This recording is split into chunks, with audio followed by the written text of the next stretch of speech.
Hello बच्चों, आज state of matter का एक और नया लेक्चर शुरुआत करते हैं अपन।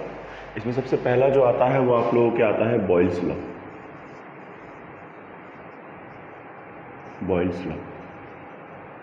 बॉयल्स लॉ की बात की जाए तो बॉयल्स लॉ क्या बोलता है? At constant temperature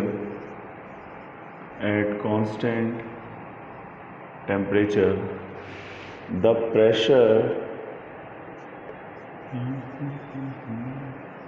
pressure is inversely proportional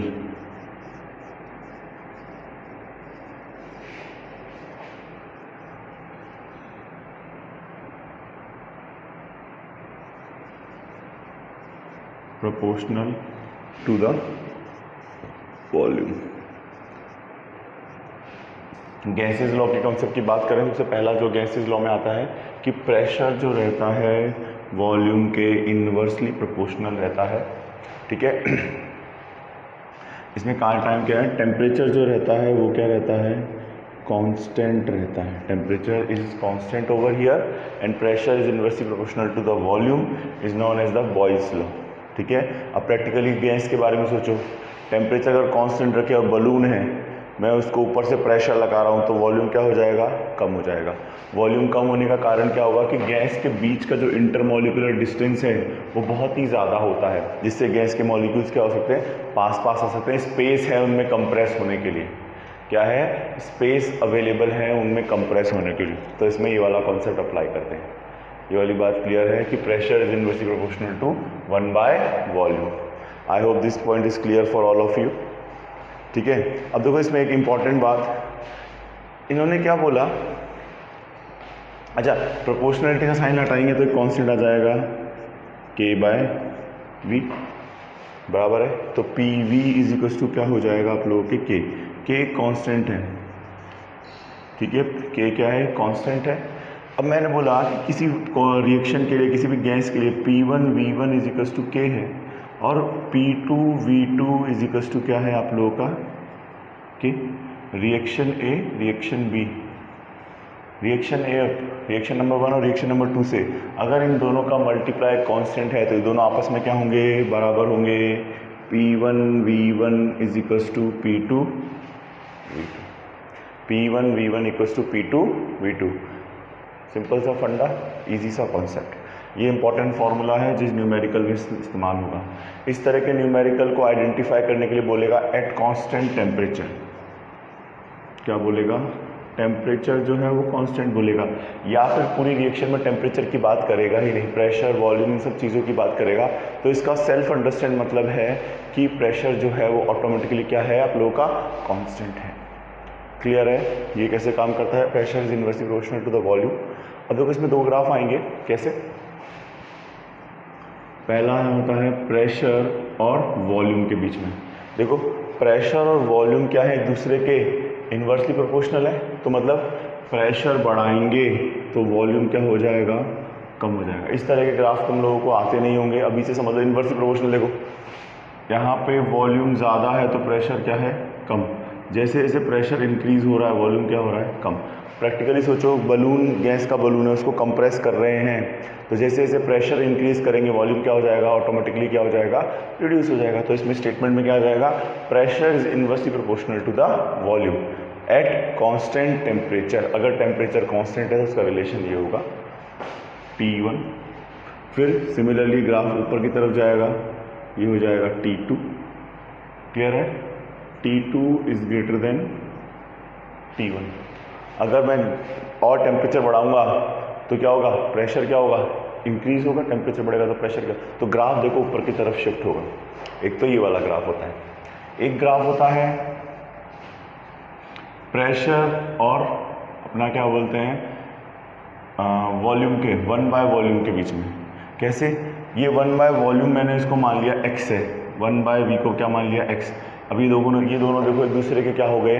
directly proportional हो गए। देखो ये दोनों एक दूसरे के क्या हो गए?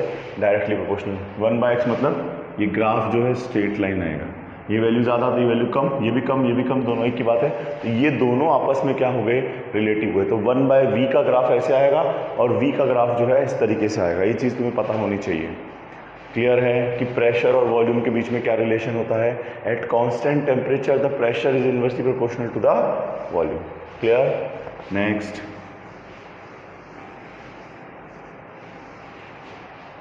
अगर इसमें बात करें पीवी और प्रेशर की बात की जाए तो कैसे रिलेट होगा? मैं बोल रहा हूँ कि पीवी इज इक्वल टू आप लोगों की फिक्स वैल्यू है, के एक कांस्टेंट है। अगर मैं प्रेशर सपोज स्टार्टिंग में 1 मान रहा था और वॉल्यूम को मान रहा था 10, मल्टीप्लाई क्या आ रहा था? अब जैसे जैसे मैं बोल रहा हूँ कि इन दोनों का मल्टीप्लाई क्या रहता है? हमेशा एक कांस्टेंट रहता है। ठीक है, अब मैं वॉल्यूम को, प्रेशर को क्या कर रहा हूँ? बढ़ा रहा हूँ। 2 किया तो ऑटोमेटिकली क्या हो गया? 5, क्योंकि इसकी वैल्यू क्या है? 10। 5 किया तो ऑटोमेटिकली क्या हो गया? ये कम, उसी रेशो में कम हो रहा है, क्योंकि मल्टीप्लाई हमेशा, अगर मैंने 10 कर दिया प्रेशर को, यहाँ पे ये प्रेशर है, प्रेशर को अगर मैंने 10 कर दिया तो ऑटोमेटिकली वॉल्यूम क्या हो गया? 1। तो उसी रेशो में क्या हो जाता है? ये रिड्यूस होता है। तो सिर्फ प्रेशर बढ़ रहा है, ये मल्टीप्लाई की वैल्यू हमेशा क्या? कॉन्स्टेंट। प्रेशर बढ़ा रहे हैं तो लगातार ये ग्राफ जो है इस तरीके से बनता है, ये तुम्हारे इस तरीके से आप लोगों का क्या होता है? रिलेट करता है। क्लियर है? Pressure is inversely proportional to the volume. Note कर लो, ये इस पे न्यूमेरिकल आ सकता है, अभी करवा देंगे आप लोगों को एक न्यूमेरिकल बॉयल्स लॉ पे। प्रेशर, तीनों ग्राफ इंपॉर्टेंट है, तीनों ग्राफ आप लोगों को अच्छे से समझ में आने चाहिए। कोई भी डाउट हो तो साइमल्टेनियसली पूछ लेना बच्चों, ठीक है? ओके।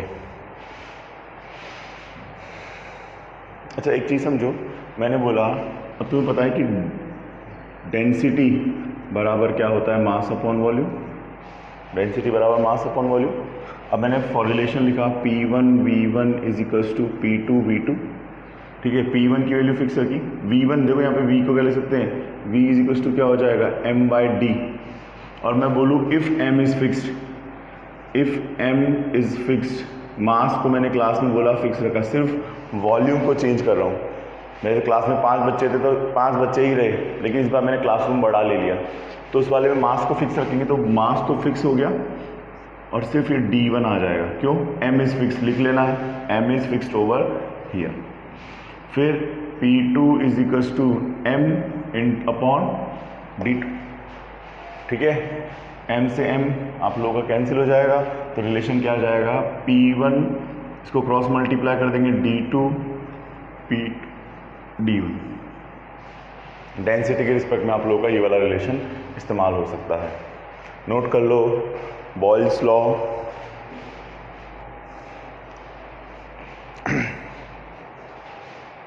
ये वाली बात क्लियर? कैसे रिलेट करेगा? आई hope this point is clear for all of you बच्चों। ये तुम्हारा बॉयल्स लॉ का ओवरऑल 3 ग्राफ, न्यूमेरिकल स्टेटमेंट इस तरीके से रिलेट करेगा। ठीक है, अब देखो इसका एक न्यूमेरिकल करा देते हैं आप लोगों को। न्यूमेरिकल क्या बोल रहा है, ध्यान से देखना।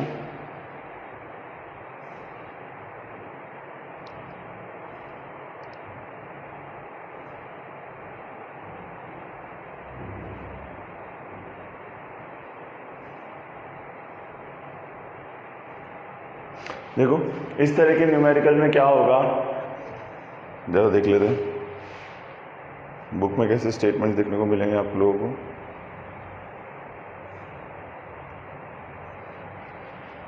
मैं एग्जाम्पल ही बता रहा हूँ आप लोगों को।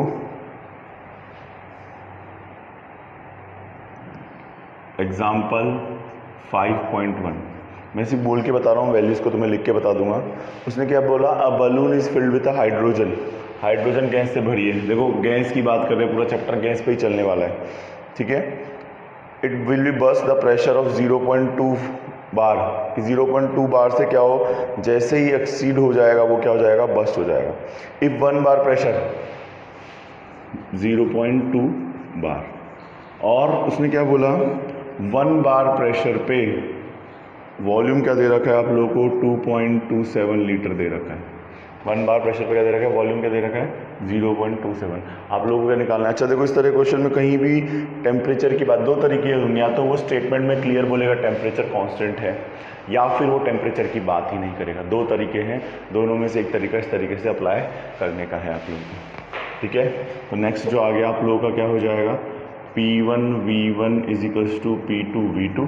P2 V2 सपोज अपन को ये दे रखा है दोनों वैल्यूज़, और उनका निकालना है। प्रेशर दे रखा है, volume V1 is equals to P2 into V2 by P1। ये हो जाएगा प्रेशर 1 बार, वॉल्यूम हो जाएगा 2.27 अपॉन प्रेशर 0.2 बार। जो भी सॉल्व करोगे तो वॉल्यूम आ जाएगा 11.35 लीटर आंसर। क्लियर है? इस तरह के न्यूमेरिकल्स को कैसे डील करना है, या तो क्वेश्चन में वो बोलेगा ये कांस्टेंट है, पहला तरीका, या फिर वो क्वेश्चन में कुछ बोलेगा ही नहीं, तो तुम्हें अपने आप समझ में आ जाएगा कि कैसे डील करना है। I hope this point is clear for all of you. ये हो गया तुम्हारा बॉयल्स लॉ। पहले अपन तुम्हें गेल-लुशैक लॉ करा देते हैं, फिर लास्ट में चार्ल्स लॉ करवाएंगे नेक्स्ट वीडियो में, ठीक है। नेक्स्ट आता है तुम्हारा गेल-लुशैक law.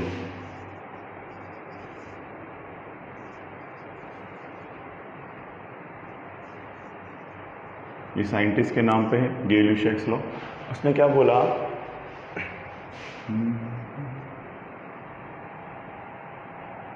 Pressure is directly proportional to temperature, ठीक है, इफ वी इज कांस्टेंट।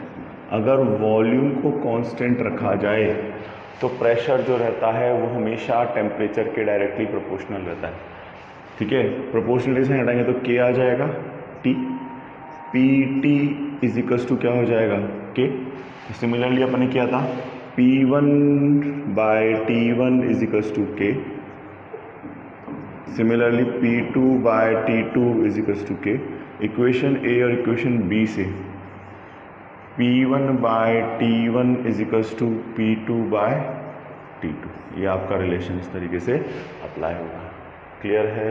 अगर इन दोनों का ग्राफ बना है प्रेशर और टेम्परेचर के, देखो प्रैक्टिकली अगर मैं वॉल्यूम, प्रेशर कुकर का एग्जांपल ले लो, मैं उसमें जो कुकर का साइज़ होता है वो तो वॉल्यूम फिक्स रहता है, जैसे टेम्परेचर बढ़ाते हैं, गैस को तेज करते हो, प्रेशर क्या हो जाता है, इंक्रीज होता है। उसमें तो सीटी लगी होती है इसलिए उधर से बाहर निकल जाता है, लेकिन अगर सीटी लगी नहीं तो कुकर जो है ब्लास्ट हो जाए, क्योंकि एक लिमिटेड कैपेसिटी तक वो क्या कर सकता है, बेयर कर सकता है, उसके आगे वो बिल्कुल भी बेयर नहीं कर पाएगा। तो ये रिलेशन इस तरीके से ही काम करता है। गेल-लुशैक लॉ क्या बोलता है कि प्रेशर जो रहता है वो हमेशा डायरेक्टली प्रोपोर्शनल रहता है टेम्परेचर के, वॉल्यूम कांस्टेंट। अब देखो मैं प्रेशर कुकर का साइज जो मान रहा हूँ वो कांस्टेंट मान रहा हूँ, तो जैसे ही टेम्परेचर बढ़ाते हो प्रेशर क्या होता है, इंक्रीज हो जाता है। ये वाली बात क्लियर है? ये इस तरीके से इसका स्टेटमेंट क्या हो जाएगा, एट कॉन्स्टेंट वॉल्यूम, मैं लिख देता हूँ, at constant volume pressure is directly proportional, P-R-O-P-O-R-T-I-O-N-L, proportional to temperature। कि टेम्परेचर बढ़ाएंगे तो प्रेशर क्या हो जाएगा, इंक्रीज हो जाएगा। सिंपल सा फंडा, pressure is directly proportional to the temperature. Clear है? I hope this point is clear for all of you. ये इस तरीके से आप लोगों के क्या करता है, रिलेट करता है। इसका ग्राफ बनाओ, प्रेशर और टेम्परेचर के बीच में अगर ग्राफ बनाना हो, प्रेशर और टेम्परेचर के बीच में,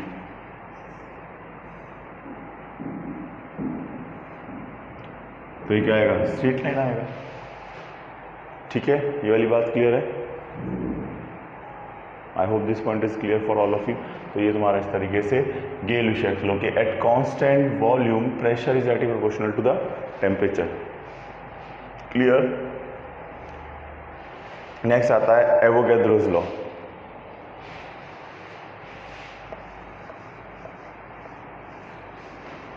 नेक्स्ट जो आता है, इस टाइम पे मैं सिर्फ थियरी करा रहा हूँ, नेक्स्ट पे इसके कुछ न्यूमेरिकल्स ही करवा देंगे आप लोगों को, ताकि आप लोगों को समझने में कन्वीनियंट रहे।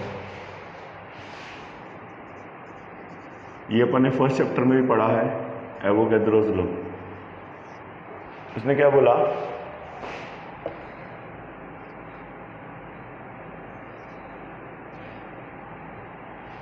Eight constant temperature and pressure volume is directly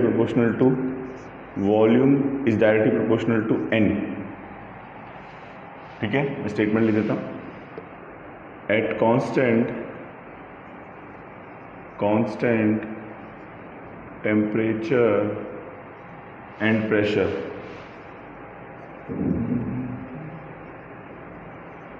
volume is directly proportional to n, volume is directly proportional to, volume is directly proportional, PROPORTIONAL, proportional to mole, या मोल को जस्टिफाई किया गया था बाद में मॉलिक्यूल्स, ये अपन ने फर्स्ट चैप्टर में भी पढ़ा है। इसमें कंडीशन क्या है कि आप लोगों का क्या है, V एंड T जो है वो P एंड T जो है एट कांस्टेंट टेम्परेचर वो क्या है, कांस्टेंट है। तो V1/N1 is equals to V2/N2, ये तुम्हारा क्या है, Avogadro's law. At constant temperature pressure and volume is directly proportional to, ठीक है, temperature and pressure, volume is directly proportional to the mole, और मोल को फिर क्या जस्टिफाई किया गया था, मॉलिक्यूल डिफाइन किया था, एन मतलब मोल या मॉलिक्यूल की बात की। आई hope this point is clear for all of you, समझ में आ रहा है। तो ये 3 लॉ मैंने पढ़ा दिया आप लोगों को, Boyle's law, Charles law Charles law बाकी है, गेल-लुशैक्स लॉ और एवोगैड्रो लॉ बता दी। नेक्स्ट दिन पे तुम्हें चार्ल्स लॉ पढ़ाया जाएगा, फिर कुछ न्यूमेरिकल समझाए जाएंगे, ठीक है। तो आज के लिए इतना ही बहुत है बच्चों, thank you from my side, all the best, bye, take care, thank you, God bless you.